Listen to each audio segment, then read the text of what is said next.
Olá, pessoas! Podcastirmãos.com de número 327 entrando no ar. Eu sou o Paulinho e estou aqui ao vivo no Congresso Brasileiro de Missões para comemorarmos juntos os 500 anos da Reforma Protestante. A gente prometeu um programa especial e ele está aqui. E como está todo mundo falando da Reforma, dos solas, isso você não precisa saber historicamente porque você tem fontes para pesquisar, mas a gente quer dar a nossa abordagem aqui, a nossa abordagem missionária. Queremos entender como a Reforma Protestante impactou e inspirou missões lá no passado e qual o legado da Reforma para as missões do dia de hoje. E nada melhor para falar desse tema do que receber aqui com a gente Ronaldo Lidório, que a gente chama carinhosamente do Papa das Missões no Brasil. Ronaldo, muito bom ter você aqui para falar desse tema tão legal aqui ao vivo no CBM e a gente poder aprender um pouquinho do que você tem estudado, tem pesquisado. Seja bem-vindo aqui ao podcastirmãos.com mais uma vez. Joia, prazer, gente, viu? Boa noite a todos. Vamos conversar um pouco, não é? E o Ronaldo é missiólogo, ele trabalhou por muitos anos na África entre o povo Concomba e de volta ao Brasil tem mobilizado pessoas para o campo missionário. Eu vou fazer algumas perguntas aqui para iniciar o tema, mas vocês podem participar também, vocês já vão pensando nas suas perguntas para você pensar em tudo que a gente vai falar aqui neste programa especial em comemoração aos 500 anos da Reforma Protestante.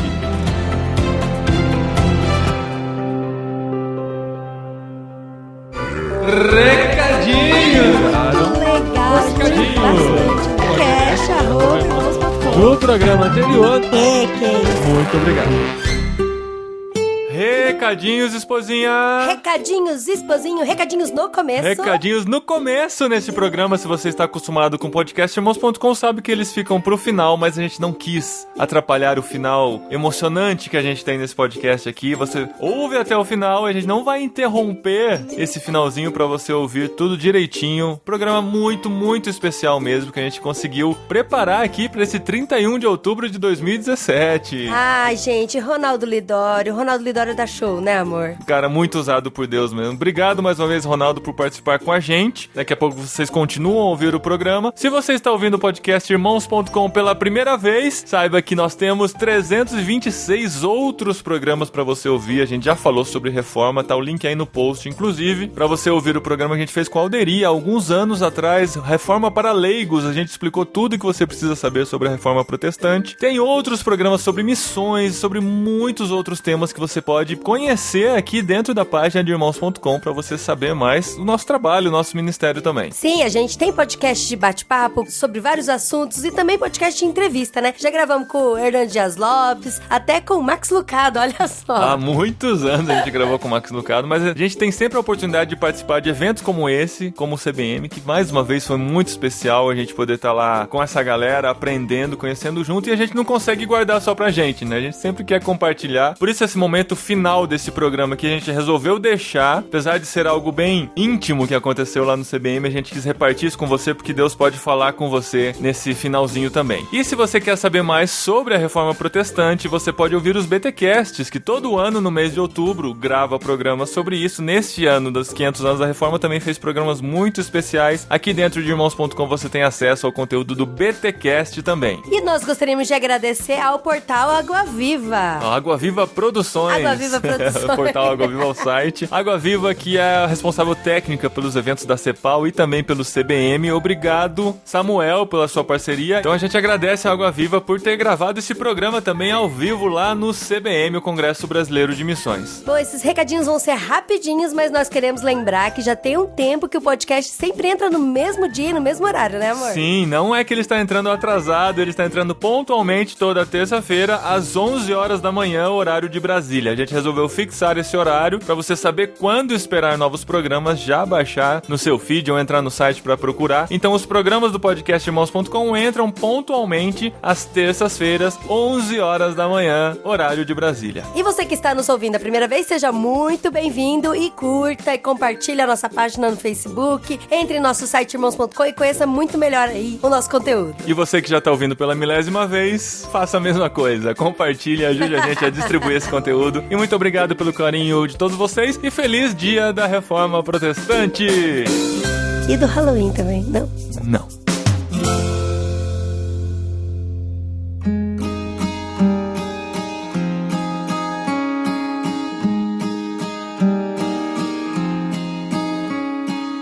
Mas eu quero começar pensando na Reforma Protestante e no impacto que ela fez para missões. Tem gente que diz que os reformadores não se importaram muito com missões, estavam preocupados com outros assuntos da Reforma e se esqueceram de missões. E Ronaldo, você tem pesquisado bastante sobre o assunto recentemente, né?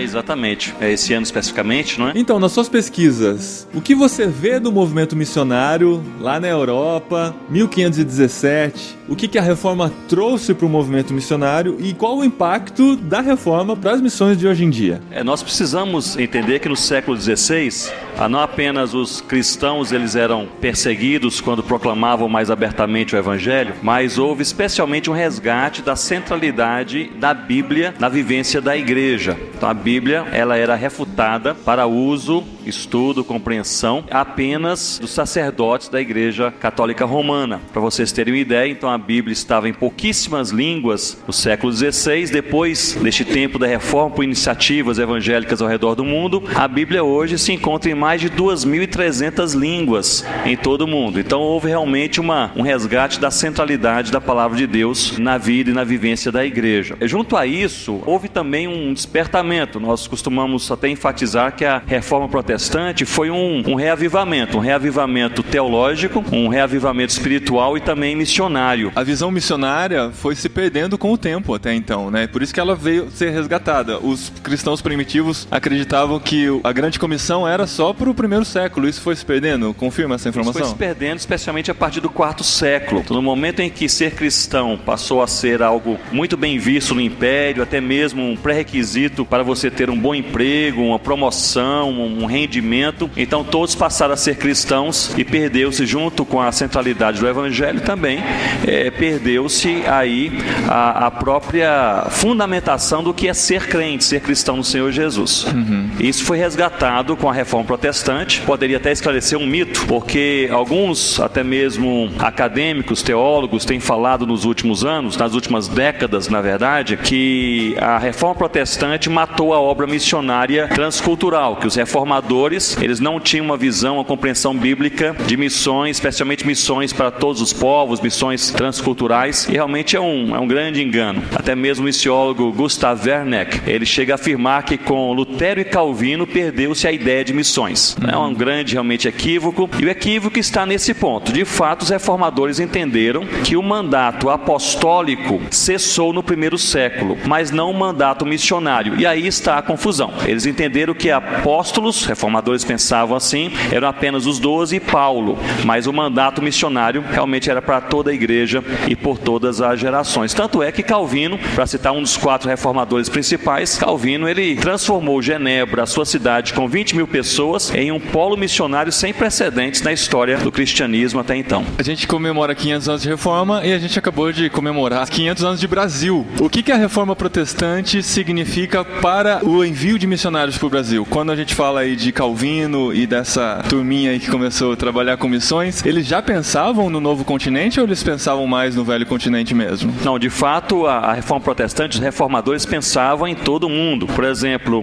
os moradores cristãos reformados de Genebra, cidade pequena naquela época, com 20 mil pessoas, eles chegaram a enviar em um só ano, 1562, chegaram a enviar 142 missionários transculturais para a França em um ano. Se nós fôssemos comparar Genebra com 20 mil habitantes com o Brasil evangélico com 20 milhões de habitantes hoje, nós precisaríamos enviar em um ano 142 mil missionários para nós nos equipararmos ao movimento reformado do século XVI. Então houve realmente um boom naquela época. Apenas para mencionar que a França, depois de 10 anos de trabalho missionário reformado, passou de 5 igrejas evangélicas reformadas para 2.000 igrejas evangélicas reformadas. E curiosamente, 2.000 igrejas com 2.000 escolas. Olha só. E o Brasil? O Brasil recebeu missionários. Naquela época é bom nós relembrarmos que os reis católicos, reis de Portugal e da França, eles dominavam os mares com as suas esquadras e havia uma proibição aí normativa de que os protestantes não poderiam sair da Europa para o restante do mundo, especialmente o Novo Mundo. Furando esse bloqueio, em 1555, aí um pouco de divergência de data, 2 anos a mais ou a menos, mas Calvino envia os huguenotes para o Brasil, chegam ao Rio de Janeiro, pregam o evangelho, fazem cultos evangélicos reformados no Rio de Janeiro e começam a evangelizar os indígenas tupinambá. Só que sem aquele preparo, sem conhecimento de língua, cultura, essa coisa toda, é como se fosse trabalhar com até um alienígena, não é? Alguma coisa para eles, uma coisa totalmente desconhecida. Mas eles escrevem uma carta a Calvino no final de 1555, dizendo que não estavam tendo sucesso em comunicar com os indígenas, pedem reforços, e em 1556 os reformadores, eles enviam de Genebra 2 pastores ordenados e 11 leigos voluntários para pregar o evangelho aos tupinambá aqui no Brasil. Então houve realmente uma explosão missionária. Não realmente teve muito sucesso comunicacional esse trabalho com os indígenas, mas houve realmente um pensamento missionário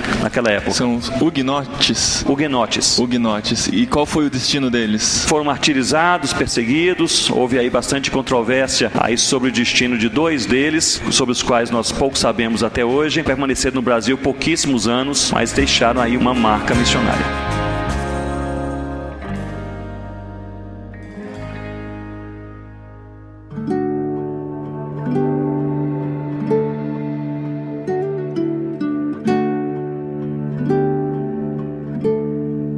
Meu nome é Daniel, sou de Volta Redonda. Ronaldo, no seu livro Introdução à Antropologia Missionária, você fala sobre a diferença entre evangelização e catequese. A gente está falando até a respeito sobre a reforma. Você acha que hoje muitos métodos de evangelismo têm usado o modelo catequético do catolicismo? Veja bem, no século XVI, antes da reforma, na pré-reforma, até mesmo no século XV, o que a Igreja Católica Romana fazia era a catequese. A catequese é fundamentada em 3 ações específicas. Primeiro, é a centralidade da igreja e não do evangelho. É a centralidade do sacerdote e não de Cristo. E é a centralidade dos símbolos da igreja e não dos símbolos bíblicos. Essa é a diferença básica entre catequese e evangelização. Com a reforma protestante se resgatou a evangelização. Esses pontos, sobre eles e outros 7, o Lutero ele fala abundantemente, e a pergunta que se levanta hoje é: como está a igreja evangélica mundial, e mais especificamente, como está a igreja evangélica brasileira, ela se encantando com a própria igreja, a instituição, seus símbolos? Será que nós não estamos vivendo um novo período de pré-reforma? Felipe, Fernando Falcão, Maranhão. Se a gente está vivendo essa pré-reforma e todas essas coisas que estão vindo por aí, que estão tendo um impedimento, né? No sertão onde eu moro, por exemplo, a mulher já recortou a foto do Valdomiro Santiago e colocou no lugar do santo. Como que a gente vai passar por isso e quais serão os novos passos que a gente tem que tomar? Creio que o que nós precisamos fazer é o que foi feito durante o século XVI na Reforma Protestante, é resgatarmos a centralidade do Evangelho. É nós amarmos mais o Evangelho do que amamos a nós mesmos, é nós falarmos mais do Evangelho do que falamos das nossas igrejas, é nós exaltarmos mais o Evangelho do que nós exaltamos os nossos líderes, nos encantarmos mais com o Evangelho do que nos encantamos com as nossas denominações e programas pessoais. É este o exercício espiritual, teológico e pessoal que nós precisamos fazer nesta época, porque nós pegamos alguns exemplos assim, extremados, talvez mais de neopentecostalismo radical, em que há um personalismo muito forte, mas como estão as igrejas evangélicas com teologia bíblica, igrejas evangélicas que são reconhecidas como saudáveis? Será que nós também não estamos caindo neste auto-encantamento e nós não precisamos, uma vez mais, resgatarmos a centralidade do Evangelho na nossa vida pessoal, em primeiro lugar, na nossa instituição e também, para falar aqui no CBM, no nosso movimento missionário? Eu estive em um país da América do Sul, foi o Peru, e ali, anos atrás, fazendo ali uma pequena pesquisa inicial com pessoas que trabalhavam entre os quechuas, eu perguntei a um peruano quechua se ele conhecia alguns missionários, ele disse que sim, e eu perguntei quais foram os maiores acertos, e ele citou vários acertos missionários, e eu disse: qual é o maior erro que você se lembra aí da vivência desses missionários? E uma coisa que eu me lembro bastante, me marcou, foram anos atrás, ele disse: o que vi de mais equivocado na prática missionária é que os missionários falam muito sobre eles, seus programas, suas missões, e demoram anos para nos falar sobre o Senhor Jesus. Então talvez seja um nosso erro também. Então é um momento de uma autocrítica teológica, bíblica, com reflexão profunda para ver realmente onde nós estamos. Se me permite compartilhar também, eu trabalho com um Ministério de Comunicação nas igrejas. Esse é um grande desafio da gente como comunicação, tentar não se enxergar como uma agência de publicidade da igreja, onde a gente quer divulgar a igreja, quer divulgar o pastor, coloca essas pessoas em evidência. O que eu tenho sempre falado quando eu vou falar com outras igrejas que querem desenvolver isso, é de pensar sempre em divulgar Jesus. Jesus é que tem que brilhar. Então qualquer coisa que você for fazer, pensando na área de marketing, de comunicação, de publicações da sua igreja, lembra que sempre quem deve ser divulgado é Jesus, não a marca, não o pastor, não nenhum nome, para que Jesus realmente seja glorificado. Deixe-me apenas fazer um complemento. Andando aí mundo afora, dando treinamento na área de plantio de igrejas, percebo que as duas nações missionárias, que são bem evangelizadoras, mas têm muita dificuldade de dialogar e ouvir bastante os locais, as pessoas locais, e de contextualizarem as igrejas a serem plantadas, são justamente a Coreia do Sul e o Brasil. E isso porque a Coreia do Sul e o Brasil são países onde a igreja cresce tanto e talvez haja esse encantamento com a própria igreja, a tal ponto de nós chegarmos em outros cantos do mundo e querermos apenas reproduzir o que nós temos aqui. E não se engane, isso acontece abundantemente. Brasileiros tentando reproduzir a logomarca da igreja, o templo em miniatura lá no deserto Saara, do jeitinho que há. Eu achei tão legal o Homero, né? Ele é da Igreja Brasil para Cristo. Ainda bem que lá no Iraque não é Igreja Brasil para Cristo no Iraque, né? É Iraque para Cristo. Isso foi bem interessante. Bom, meu nome é Rafael, sou de Florianópolis e pensando nessa questão da reforma, e uma das heranças foi essa possibilidade de todo mundo ter acesso à escritura e ter a sua pessoal interpretação. Hoje alguns teólogos têm falado na anarquia interpretativa. Essa possibilidade de eu achar que estou interpretando corretamente, e isso acaba influenciando na missiologia. Como que a gente vê isso? Como é que podemos melhorar nessa questão? Existe mesmo essa anarquia interpretativa que influencia na missionalidade da igreja? Nós temos acesso a ferramentas de interpretação bíblica que há 15, 20 anos atrás, somente os acadêmicos e os pastores formados em bons seminários tinham. Então, assim, aqueles livros analíticos, etc., que somente tinha naquela biblioteca daquele estudante ali de teologia. Hoje nós temos aí os aplicativos. Eu estou citando aí, outro dia eu estava falando para um grupo de adolescentes e citei então ali um verbo e falei, esse verbo no grego é tal. O rapaz levantou assim, olha, aqui no meu aplicativo está falando que é diferente, né? Falei assim, mas olha a palavra seguinte, você está olhando a palavra errada, rapaz. Eu, tá certo, né? Mas estão acompanhando. Então nós temos isso. É claro que, tendo muitas ferramentas de interpretação bíblica, eu creio que isso é positivo, isso é uma bênção. Nós trabalhamos com povos não alcançados, trabalhamos com povos que não têm nada da Bíblia muitas vezes, e nós temos aí essa abundância de livros, comentários, pregações, etc. Porém, eu creio que nós precisamos também resgatar a visão bíblica vocacional, ou seja, no meio de todos, há dois princípios bíblicos quanto à edificação da igreja. Todos os salvos em Cristo são chamados por Deus. Esse é um princípio vocacional teológico bíblico. E eu creio que se nós conciliarmos Efésios 4 e 6 com Atos de 2 a 8, capítulo 2 ao capítulo 8, nós veremos que todos os salvos em Cristo são chamados por Deus para pelo menos 7 coisas: para a palavra, adoração, comunhão, oração, santidade, boas obras e evangelização. Mas no meio de todos, Deus também chama alguns para ministérios específicos. Efésios 4:11 diz, para serem apóstolos, profetas, evangelistas, pastores e mestres. Portanto, nós precisamos também entender que no meio de todos, Deus chama alguns para que possam ensinar. Por exemplo, o impacto do dom e ministério de ensino do Dr. Russell Shedd na nossa geração no Brasil. Talvez seríamos um movimento evangélico e missionário herético se não tivéssemos homens como ele que nos ensinaram ao longo das últimas 2, 3 décadas a palavra de Deus. Então, apenas para fechar esse ponto, me chama a atenção que no contexto de Efésios capítulo 4, Deus chama todos os salvos são chamados em Cristo para serem sal da terra e luz do mundo, e essas 7 práticas espirituais. No meio de todos, ele chama alguns para esses ministérios específicos, mas para que 2 coisas aconteçam. Em primeiro lugar, para que a igreja seja edificada, que é o seu ponto. E em segundo lugar, para o quê? Que o evangelho chegue até os confins da terra. Então parece que no meio de todos há necessidade de Deus chamar também alguns. Agora eu fecho dizendo o seguinte: há uma má interpretação bíblica bíblicas sobre o chamado específico. Esses que são chamados especificamente para ministérios de pastoreio, para serem missionários, etc., mestres, não são chamados para serem maiores, na verdade são chamados para serem menores. Então esse negócio de o líder ele se prescrever títulos ou posições para se destacar não é realmente bíblico, ele é chamado para ser servo em primeiro lugar. Meu nome é Mariana Ribeiro, sou de Volta Redonda, interior do Rio. Ronaldo, você comentou um pouquinho que os cristãos vieram para o Brasil e evangelizaram junto aos índios Tupinambá. Você que trabalhou com tribo indígena e trabalhou também lá na África, eu queria que você falasse um pouquinho, se eles tiveram dificuldades, tiveram que pedir reforço, você que vivenciou isso na prática, será que as dificuldades são as mesmas ainda? Quais são essas dificuldades? Qual o maior desafio para o missionário que vá especificamente para esse campo pregar o evangelho? Certo, o campo mais pioneiro no caso, não é? Não é evangelizado. É uma boa pergunta, até agradeço porque eu queria falar sobre esse assunto. Tá tentando enviar um código aqui para alguém, mas veja bem.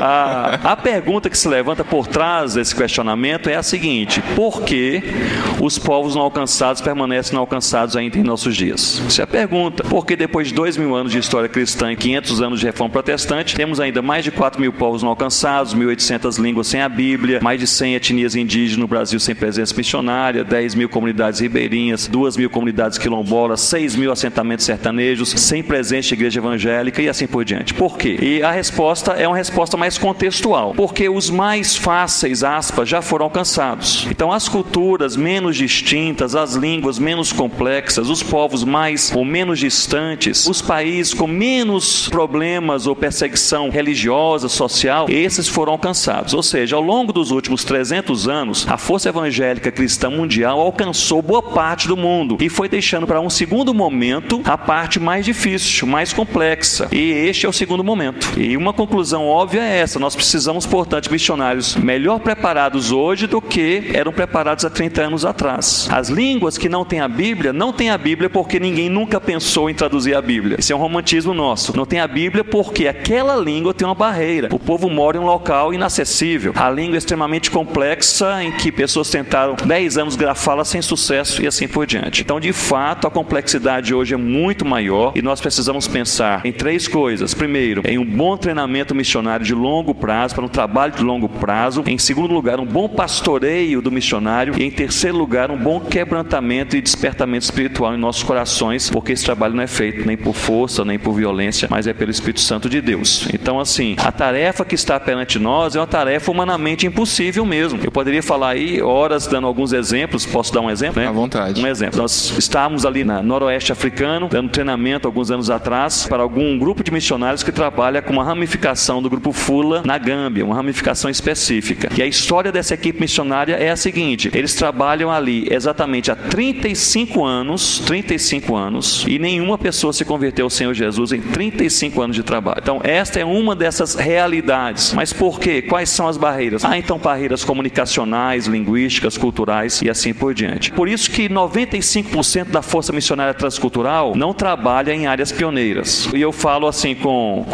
a minha posição missiológica é que a prioridade da igreja é anunciar o evangelho, mas que existe uma prioridade das prioridades, que é anunciar o evangelho onde Cristo permanece desconhecido, Romanos 15 e 20. Paulo fala sobre isso em 8 vezes em suas cartas. Ou seja, nós não estamos cumprindo a prioridade das prioridades, porque 95% da força missionária mundial acaba ficando em locais ou em ambientes talvez mais acessíveis, e até mesmo por falta de um apoio, de um incentivo, um encorajamento da nossa parte. Por exemplo, enviando missionários por um período apenas de 5 anos para um trabalho pioneiro. Então, 2 anos é para a pessoa chegar, começar a aprender a língua, a cultura, começar a pensar em como vai comunicar o evangelho. Você tem apenas 5 anos e você já espera resultados. Quando nós chegamos, eu e Rossana, trabalhando com os concombas na África, chegamos em 93, final de 93, 6 meses depois, recebemos a carta de um pastor amigo dizendo: Ronaldo, quantos concombas se converteram ao Senhor Jesus? E eu respondi assim: nós nem achamos a tribo ainda. Então essa é a realidade. Muito bom.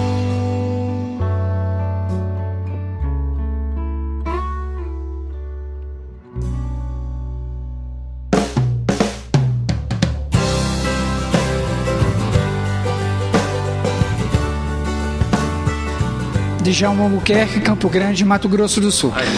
Baseado nessa caminhada de 500 anos e olhando para frente, para o futuro, 2 ou 3 tendências que você vê da igreja evangélica brasileira e 1 ou 2 perigos que a gente precisa ter os olhos bem abertos. De forma positiva, eu vejo que a igreja evangélica brasileira se torna cada vez mais, eu vou usar a expressão, curiosa quanto a uma boa teologia bíblica. Eu acho que essa é uma tendência boa. Os seminários de teologia estão cheios de jovens, não é? As pessoas que me escrevem sobre questionamentos teológicos, como conciliar a crença na predestinação com a evangelização dos povos indígenas. Esse tipo de pergunta que chega de adolescente, 15 anos de idade. Não vou responder. Não vai responder hoje.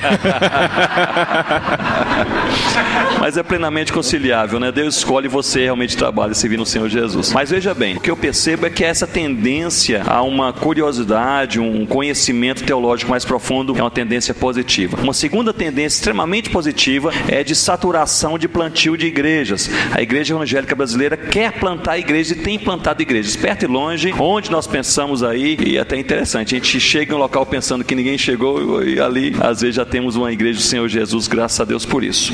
Uma outra tendência também bastante positiva é o crescimento missionário, tanto local, nas tribos urbanas brasileiras, quanto também transcultural. Nós tínhamos há 10 anos atrás talvez 3.500 missionários e nós temos hoje aí cerca de 15 mil missionários, então há uma crescente nessa área, graças a Deus. Agora, 2 preocupações, seguindo aí o script, né? 2 preocupações. A primeira preocupação é de nós nos encantarmos com o nosso crescimento. Nós acharmos que somos autossuficientes. Eu acho que isso está acontecendo. E quando isso acontece, nós passamos a não depender mais de Deus e não depender mais uns dos outros. Nós perdemos a colaboração e nós passamos para a competição. Então, assim, eu transito mais no meio transcultural missionário e não no meio de igrejas locais. Mas eu digo a vocês que eu tenho visto abundantemente o espírito de competição. Estive recentemente em uma igreja no final de semana, sexta, sábado, domingo, hospedado na casa do pastor e preguei na igreja desse pastor e eu não ouvi durante o final de semana nada esse pastor falando sobre a sua igreja, mas eu ouvi tudo sobre a igreja vizinha que cresce mais do que a dele. Sei tudo sobre a igreja, que o pastor prega, heresia, etc, boletim. Então, assim, nós temos um espírito competitivo em nosso meio e no meio missionário também. E o resultado, aliás, a resposta para isso é nós realmente buscarmos o Senhor e quebrantamento de coração. Meu nome é Fábia e eu sou de Belo Horizonte. A minha pergunta é um pouco relacionada com essa questão da reforma protestante. Eu queria que você pudesse falar um pouco a respeito do DNA da nossa igreja. Por quê? Nós recebemos missionários protestantes, né? No princípio, como você citou, mas é muito forte a questão católica, a questão romana. Então, hoje, diante do DNA da igreja brasileira, lógico, salvaguardando, né, a influência que a gente tem das presbiterianas e outras denominações que têm um DNA no ensino, na questão missionária. Hoje, olhando o DNA da igreja brasileira, como nós poderíamos, de certa forma, atacar a questão do ensino de uma maneira prática para tentar reformular, talvez não seja essa palavra, essa questão do DNA, e como nós podemos, olhando para esse nosso DNA um pouco faltoso, preparar o missionário para o campo, um bom preparo missionário diante disso. Muito bem. Boa pergunta. Primeiro que o DNA da Igreja Evangélica Brasileira não está fundamentado em nenhum trabalho durante o século XVI da Reforma Protestante. Essa vinda pontual não teve nenhum impacto assim nacional, nem mesmo territorial de médio e longo prazo. O impacto que nós tivemos foi com a chegada dos missionários estrangeiros aqui então no século XIX, de lá para cá então que a Igreja Evangélica cresceu. A gente teve esse gap então? Tivemos esse gap. 1500 a 1800? Até 1820 a presença evangélica influente no Brasil era mínima. De lá para cá começou então a crescer, se alastrar com planejamentos e intencionalidade evangelística nacional, pensando não apenas em um só canto, a chegada maciça de missionários, muitos deles, ou a maioria, norte-americanos. A minha avó foi a primeira a se converter ao Senhor Jesus na cidadezinha de Porteirinha, norte de Minas Gerais. Meu avô era cego desde a adolescência, e os missionários americanos chegaram de avião, e isso se repetiu aí ao redor do Brasil. Evangelizaram os bispos católicos dizendo: feche as portas para os crentes não entrarem, isso era notório, jogue pedra para que eles possam ir embora, mas eles chegaram e ensinaram o meu avô a ler em braille e fizeram uma promessa: nós temos que voltar para os Estados Unidos, mas nós vamos te mandar a Bíblia em braille. Aí o pessoal pensou: esses americanos não vão nunca mais se lembrar de nós. Nós aqui no interior, naquela época, só chegava a cavalo, né, lá em Porteirinha. Eles voltaram aos Estados Unidos, enviaram para Salvador, que era o ponto de acesso único naquela época, a Bíblia em braille, e de lá pagaram alguém para levá-la a cavalo até o norte de Minas, Porteirinha, vários dias, entregaram a Bíblia em mãos. Aquilo foi um testemunho tremendo. Rapaz. As portas se abriram para o evangelho. Minha avó se converteu, era professora primária, e meu pai se converteu com a minha avó, era aluno dela. Mas uma coisa a falar é que a influência, o DNA nosso está aí, na chegada dos missionários norte-americanos do século XIX para cá. Então nós temos aí uma pujança, digamos, evangelística forte, com uma teologia não tão bem enfatizada pelos missionários que chegaram a ensinar a palavra de Deus, mas de maneira mais básica. Os institutos bíblicos criados no início eram também mais fundamentais, mais básicos. E eu diria o seguinte, que há 3 resultados diretos do DNA para quem nós somos hoje, do século XIX para cá. Em primeiro lugar, nós herdamos os missionários estrangeiros no Brasil, graças a Deus, o ardor evangelístico. Então, assim, missionário, até missionário na nossa cosmovisão, é aquele que evangeliza, não é verdade? Então, quem é missionário que vai traduzir a Bíblia, mas não tem um trabalho de evangelização direta, às vezes até questionado, porque nossa cosmovisão de missionário, o cara tem que estar na rua evangelizando. Em segundo lugar, nós valorizamos as igrejas locais. Então, as igrejas foram formadas, isso é parte do nosso DNA. Nós temos um amor por uma igreja local, não é verdade? Então, assim, estive aí em São Paulo outro dia e um pastor mostrando, olha aqui está a nossa igreja, etc. Eu falei, coisa boa, cadê o pessoal? Não, só construímos o templo ainda, não tem ninguém, mas o Senhor vai enviar. Então a gente tem um negócio assim, com localidade, né, e território assim por diante. E em terceiro lugar, eu creio que nós também ganhamos de maneira positiva, assim, algo mais relacional, que não chega a ser uma ênfase no discipulado, mas de nós caminharmos uns com os outros. Creio que essa área da comunhão, a igreja local, acho que é forte. Do ponto de vista negativo, nós temos, e no movimento, na presença social, ou sociocultural e socio-religiosa católica romana no Brasil, nós temos, na igreja evangélica, uma tendência extrema ao misticismo. Nós somos um povo potencialmente místico. Então, mesmo o evangélico com boa teologia, o cara que crê na Bíblia e sabe que a cor da roupa não determina o seu destino, ele passa a virada do ano com a roupa branca. Então, nós temos essas incoerências que são fruto do misticismo. Pelo sim, pelo não, né? Estive outro dia na casa de um pastor e ao sair de casa indo para a igreja, a esposa já no carro disse, só um minutinho, volta à sua casa, e voltou para o carro, saímos, eu falei, brinquei, né? Mulher é sempre assim, esquece alguma coisa a mais para colocar na bolsa, fiz uma brincadeira, e ela disse, não, eu fui ler o horóscopo do dia. Assim, eu não creio nisso, eu acho que isso é invenção, mas assim, é uma curiosidade que eu tenho de ler o horóscopo, não sair de casa sem ler, etc, né? Nós somos um povo potencialmente místico. Vocês estão rindo, mas já vi pregador falando alguma coisa e alguém faz um questionamento no meio da pregação e no púlpito ele bate 3 vezes olhando ali. Pregador reformado, viu? Olha só. Ele disfarça, mas bate, né? Eu já fiz isso, não, brincadeira.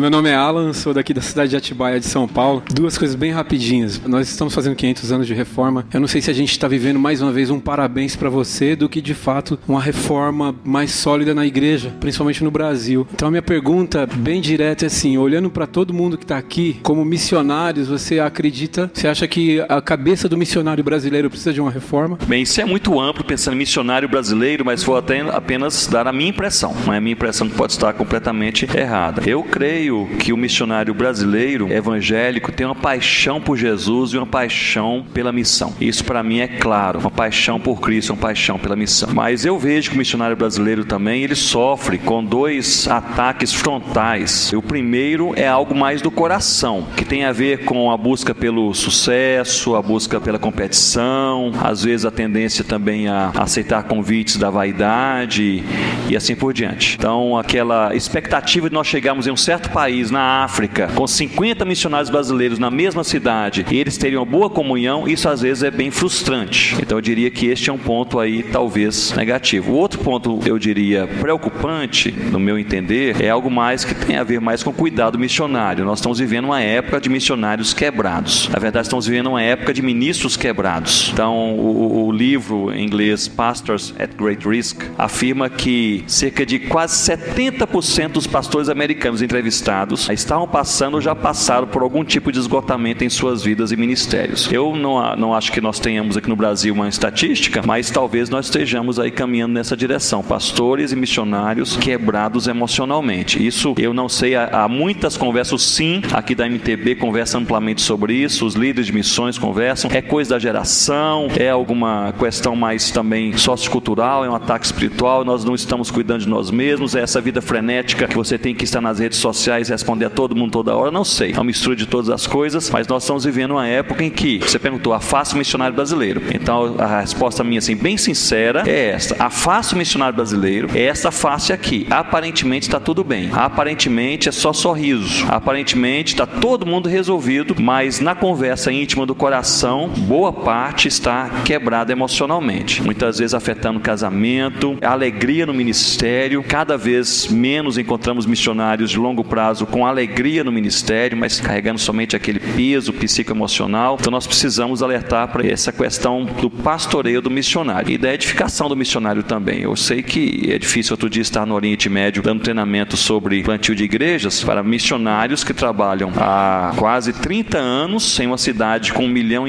de habitantes, há 30 anos, e só há 10 pessoas convertidas localmente. Então, assim, essas situações realmente são um peso emocional, mas há outros fatores também. E eu posso deixar talvez um ponto de preocupação sobre aquilo que às vezes tem quebrado os nossos corações. É a falta de uma vida devocional saudável. Missionários que fazem, pastores também, viu, irmãos e irmãs em Cristo aí, das igrejas, que fazem tudo e fazem bem, até com sacrifício, e fazem certo, com excelência, mas não leem mais diariamente, não leem a Bíblia, não oram ao Senhor, não tem tempo de adoração, não refletem sobre a palavra de Deus com a família, e esse negócio tem matado, tem o potencial de matar aí a nossa força missionária. Então eu acho que é uma face alegre, mas preocupante.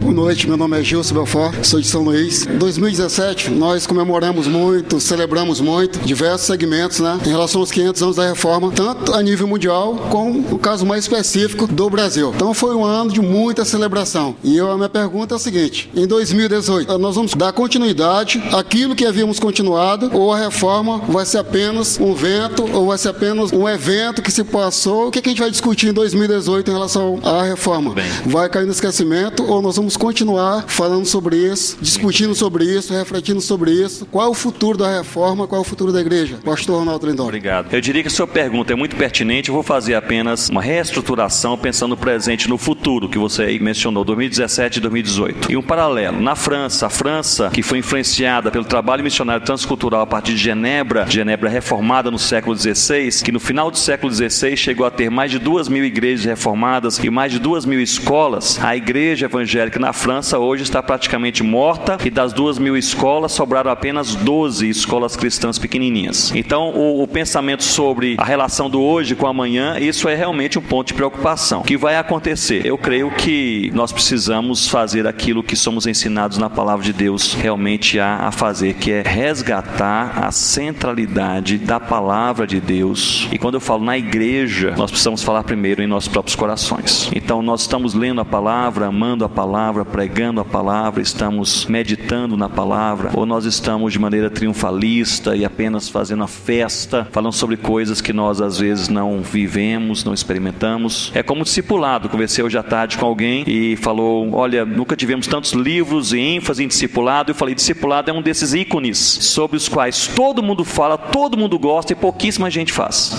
Não é verdade? Todo mundo aceita discipulado, é um negócio central. Você discipula, estou pensando em fazer isso um dia, não é? Então assim, é mais ou menos isso que acontece. Mas eu acho que o futuro é determinado pela graça de Deus alcançando a igreja brasileira para resgatar a centralidade do evangelho em nossos corações. E eu repito o que eu falei na primeira noite: o evangelho não é de direita nem de esquerda, o evangelho é de Cristo. Então o negócio nosso é nós não nos encantarmos com ideologias, não nos encantarmos com os aspectos sociais, tão somente nos encantarmos com o evangelho que passa pelo crivo todas as coisas. Se você for terminar, eu queria, antes de terminar, falar uma coisa. Tá, eu vou terminar. Vai terminar? É. Mas é assim, pode falar. Assim? Não, pode falar. Geralmente o brasileiro, ele contorna: não, estou pensando em terminar, mas talvez...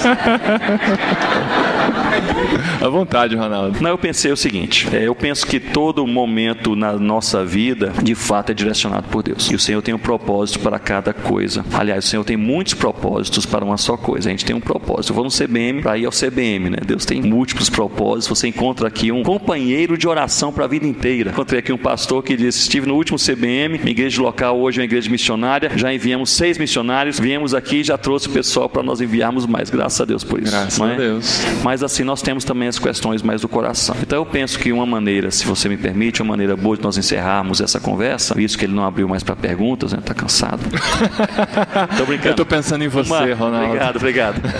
Não, mas estamos todos cansados, claro, do dia. Mas uma maneira boa de nós encerrarmos, pensando em reforma protestante, eu creio que é nós pensarmos e relembrarmos que homens e mulheres, muitas mulheres, desde o século XIV, na pré-reforma, até a reforma protestante do século XVI, entregaram as suas vidas, muitos deles queimados publicamente em fogueiras, porque eles tiveram a audácia de ler e pregar publicamente a palavra de Deus. E foi por essa audácia dada por Deus na vida desses homens e mulheres que o Evangelho chegou até nós. Nós temos hoje a palavra de Deus em nossas mãos, temos hoje as condições de ter esse ajuntamento pela graça de Deus com homens e mulheres que amam o Senhor Jesus. Talvez nós possamos terminar aqui este momento pensando o seguinte: o que isso tem a ver com a minha vida? Qual é a área da minha vida que precisa de uma reforma urgente? Não queria terminar falando sobre igreja, instituição, movimento missionário, coisas macro. Eu queria terminar falando sobre o meu e o seu coração. Qual é a área da nossa vida, ou da minha e da sua vida, que você consegue identificar pela ação do Espírito Santo, que é o Espírito Santo quem nos alerta quando nós precisamos de algo a mais ou deixar algo de lado para nós podermos caminhar mais próximos do coração do Senhor Jesus. Então, qual é a área da nossa vida, seja temperamento, da comunicação, de um relacionamento partido, de uma ambição, de um pecado incrustado no coração, de um padrão de pensamento imoral, de fazer coisas certas com motivações erradas, de dúvidas plenas até mesmo quanto à própria fé? Qual é a área da nossa vida que precisa de uma reforma urgente? Talvez seja uma boa maneira de nós pensarmos no efeito da reforma, do resgate da palavra, a centralidade da palavra de Deus na vida da igreja brasileira. E nós podíamos terminar orando por isso. Com certeza. Pode ser? Claro.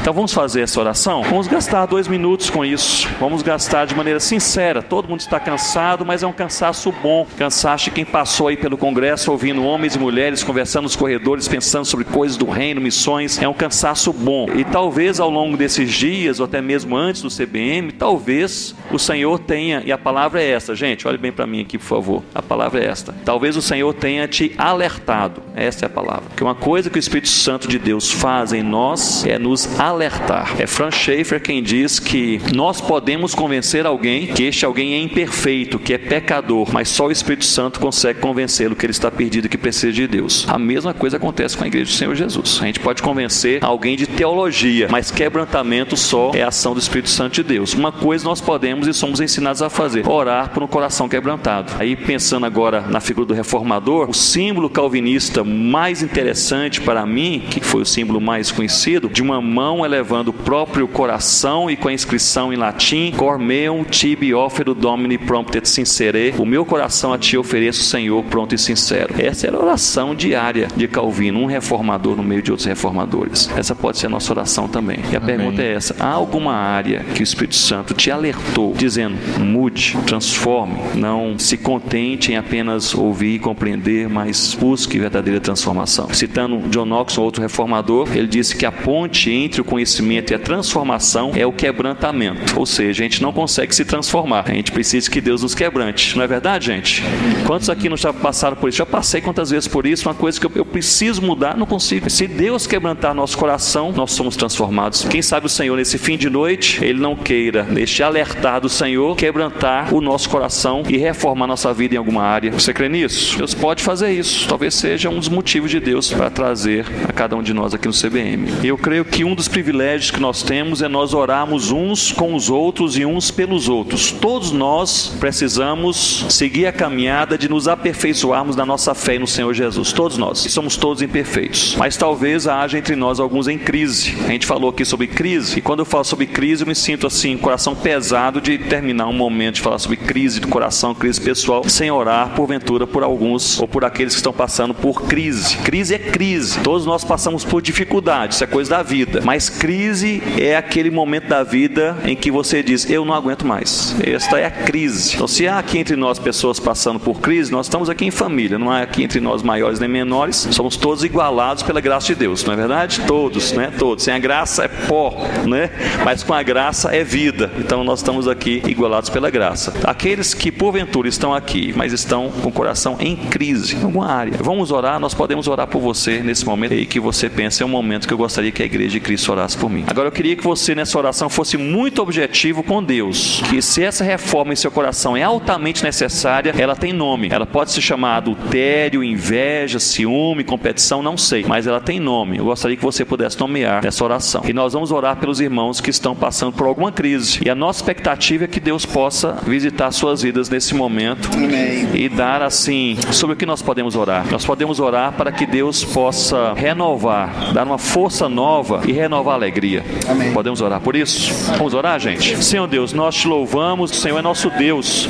Ó Pai, o Senhor que é o Deus da vida, o Senhor que é o Deus da eternidade, e o Senhor que é o Deus da palavra, que nos deu a tua palavra. Senhor Deus, nós a temos em nossas mãos e em nossa língua, louvado seja o nome do Senhor Jesus. E nós queremos, Senhor Deus, conversar com o Senhor nesse momento com ações de graças, porque pela tua graça o Senhor reformou corações lá no século XVI, de irmãos e irmãs que pagaram um preço assim altíssimo, ó Deus, para servirem ao Senhor e fazerem com que o evangelho do Senhor Jesus puro chegasse até os nossos dias. Louvado seja o teu nome. Nós queremos especialmente louvar o Senhor por aqueles, ó Deus, que foram martirizados, por aqueles que foram queimados em praça pública, aqueles que foram, Senhor Deus, encarcerados, humilhados, expulsos, aqueles que andaram forasteiros e peregrinos, expulsos de casa. Senhor Deus, nós queremos te louvar por essas vidas, porque pagaram preço, mas nós queremos te louvar sobretudo, é pelo preço que foi pago pelo Senhor Jesus, com seu sangue derramado há 2000 anos atrás, para a salvação de todo aquele que crê. E nós vamos falar aqui nessa noite, nós cremos, Senhor Deus, foi pela nossa salvação. Em nome do Senhor Jesus, nós somos apenas gratos, profundamente gratos. Ó Deus, nós queremos orar pelos nossos corações nessa noite. Deus, reforma os nossos corações. Não queremos apenas conversar sobre teologia, missiologia e movimento missionário e sair daqui com uma informação a mais na nossa cabeça. Não é isso, Senhor Deus. Reforma os nossos corações em nome do Senhor Jesus. Tira, Senhor Deus, qualquer, ó Pai, ímpeto de impureza sexual, de competição ministerial, de inveja ou ciúme. Senhor Deus, tira, ó Pai, qualquer amargura, ira, esse temperamento descontrolado, Senhor Deus, muitas vezes, palavras frívolas jogadas ao vento, conversinhas, críticas gratuitas, conversinhas na internet, só para rir e censurar o irmão, sem nenhum tipo de amor. Senhor Deus, nos perdoe pelos nossos pecados, reforma o nosso coração, ó Deus, nos dá assim uma vida mais santa, mais perto do Senhor Jesus, mais bíblica. Senhor Deus, uma vida realmente reformada, não reformada de usar paletó e gravata, mas reformada de joelhos na terra e corações cheios de verdadeira adoração. Senhor Deus, nós queremos orar também por esses queridos irmãos e irmãs que estão aqui à frente, e eles estão aqui dizendo, nós estamos vivendo um dia mau, estamos vivendo uma crise. Ó Deus, a gente não pode solucionar nada nessas vidas, nem na nossa vida, mas o Senhor pode fazer qualquer coisa nova e boa acontecer em nome do Senhor Jesus. Nós queremos orar, Senhor Deus, para que o Senhor possa consolar quem está desconsolado, o Senhor possa renovar a alegria para quem só experimenta tristeza, para que o Senhor possa curar aqueles que estão enfermos, para que o Senhor possa dar tranquilidade. Ó Deus, essa é a nossa oração. Tranquilidade para quem está ansioso. Ó Deus, que os teus filhos saiam daqui, eles e nós, com a fé renovada no Senhor Jesus. Porque quanto mais nós cremos, mais nós descansamos. Então, Senhor Deus, aumentem a nossa fé, ó Pai, para que nós possamos de fato descansar no Senhor. Ó Deus, eu quero orar também se há aqui algum missionário,